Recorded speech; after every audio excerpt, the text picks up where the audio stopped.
Shannon, who wins and why? Skip, I'm going to take the Dolphins. I've been very impressed with what I've seen for Tua. The offense has been opened up. They've given them playmakers, added Tyreek Hill. Jalen Waddle was there last year, coming off an outstanding rookie season, and he's picked right up where he's left off his rookie season. We know what Tyreek brings. I like Gesicki. They got a second tight end. They can run the ball. I think they're going to need to run it a little better. They have Mostert and Edmonds, but I think they need to run it just a tad better. That defense is better than people give it credit for, and one of the best signings that has gone unnoticed is Melvin Ingram. South Carolina kid, and he's been unbelievable. As a matter of fact, he was just voted, if I'm not mistaken, AFC Defensive Player of the Month. Couple of sacks, forced fumble recovery, got a pick six for a touchdown. He's played really, really well, Skip. And Joe Burrow's taken a lot of hits, Skip. 15 sacks in 3 games already, tied for most in the NFL. 29 hits taken, second most in the NFL. And he had, I mean, it's kind of hard to pick up where you left off last year when you find yourself picking yourself up off the ground. What we thought is that revamped offensive line, and they spent a lot of money on that. They got Karras from New England. Yep. They got one of the guys from, I think Marpet, got him from Tampa. And they signed Lyle Collins in free agency from the Cowboys. Skip, they've been bad. They've been bad. And I thought they were going to be better than what they were. And so I'm gonna take the Bengals in a close game. I think Tua does a great job. He'll do a great job of getting the ball to his playmakers, and that's what he can do. He's been getting the ball to his playmakers. They've been making plays. So I'm gonna take the Dolphins in a close game tonight. And you will be wrong about that. No, you just want Tua. You just want Burrow because that's your guy. You hitched your wagon to him. Tua used to be your guy. Then you jumped completely off the bandwagon. Like now you got one toe up on the bandwagon. I still like Tua. They did a great job, Skip, because what did they do? They went back and gave him what he had at Alabama. When you got Judy and you got Ruggs and you got Waddle, you got Devontae Smith and you got all these guys, Najee Harris, and you got these guys running. Hey, just get it to your guys and let them make plays for you, Tua. Dolphins are extremely overrated. If you look hard at what has happened, they took advantage of Mac Jones and company in Miami in game 1 because they just destroyed Mac Jones. And I will give you that, but I don't think New England is very good, as we just spoke of in the previous topic. They needed a miracle to come back on your Ravens. A miracle. It took a miracle. I still don't know how Did they do that? They did it. Okay. But they were dead and buried in that game. Am I right? Because they're down 3 touchdowns. Tua said they wrote him off, but he didn't write back. Oh, I don't think he said that. I think he borrowed that from Gino. He did. And maybe he should have borrowed that from Gino. I thought they were extremely fortunate to survive Buffalo because they got absolutely dominated by Buffalo, and they won. Yeah. And I kept looking at the numbers on Monday morning, and I said, how did this happen? Yeah. I don't know, except that quarterback for the Buffalo Bills, he didn't make the key play, but Tua did. Yeah, see? Made one key throw to Waddle down the middle on 3rd and forever. It 3rd and 22. Yeah, 3rd and 22. He made a throw that basically won the football game. But then they tried to give it back. They had the butt punt. They said, here, Josh, you can have it. We don't deserve it. We're really not that good. We were very overrated. Josh, the game is yours. And Josh can't hack it. And then he dumps one to his little running back who can't get out of bounds. Yes. And all of a sudden, they can't clock it, and they wind up not having a long-distance field goal to win. You counted Tua out. Yeah. I counted him in. You counted him in? So you're back on the Tua bandwagon, says Shannon Sharpe. Skip, this is more. It's hard to say that there's a more talented skill set of guys. I'll give you that, except the one you're going to see on the other side tonight. Because is Jamar Chase still a Bengal? Yeah. I think he is. Is T. Higgins still there? I don't know. He had that concussion the first game. I think he missed the second game. I don't know I didn't really watch this game last week. Yep. So it's going to be interesting if he's back and how Boyd played big for him. Okay. And Hayden Hurst is the new tight end. Yeah. He's pretty good. I like him.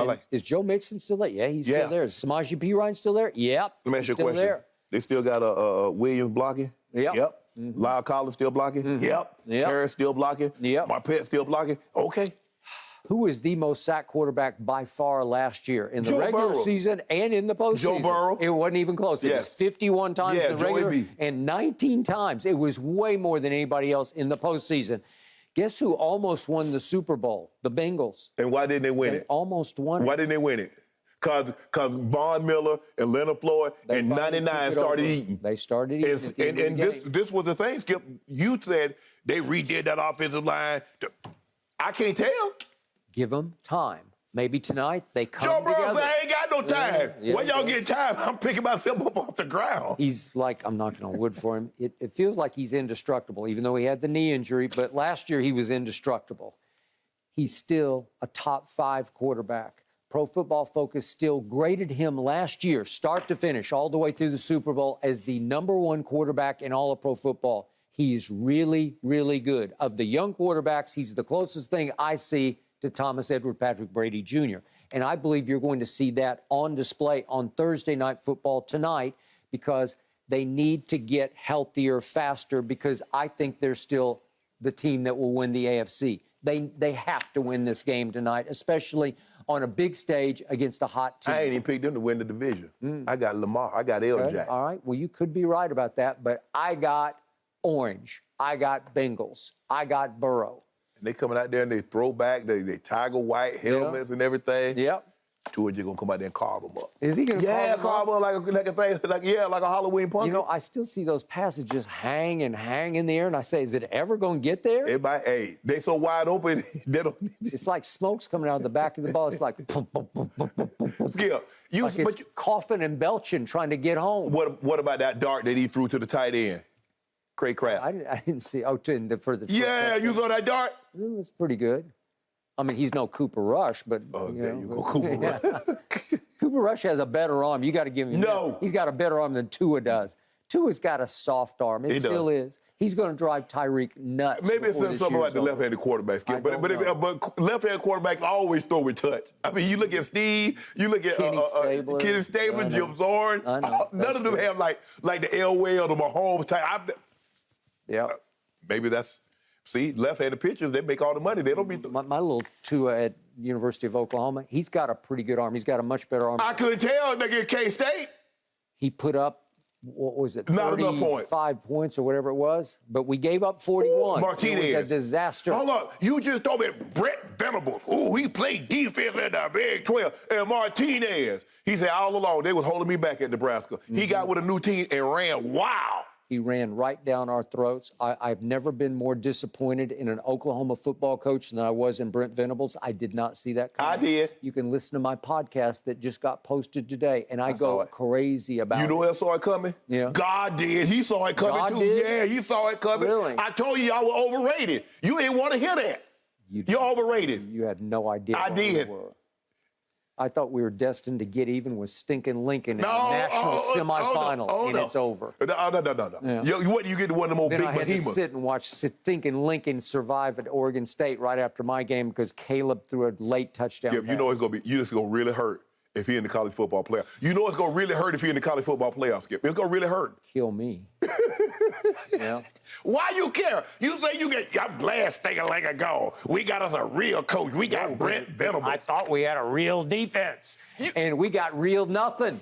We gave up 41 at home as a 13-point favorite over a team that had just lost at home to Tulane. Y'all ain't had a real defense that y'all had the Selman brothers. Well, this is legit. We went to Nebraska and just shut them down. Yeah, Nebraska really, Skip? Yeah, they just fired. They just lost to Georgia Southern, that Nebraska. No. They've lost damn near all their games. Yeah, they still got talent on it, too. All right, gentlemen. That's a topic for another segment. Tonight's meeting between Joe Burrow and Tua Tagovailoa is their first as pros. Of course, so many comparisons between these two because Joe went first and Tua went fifth in that same draft. Thanks for watching, Undisputed fans. Subscribe here to get the very latest from Skip and Shannon. Plus, go watch a few segments from our other shows on FS1.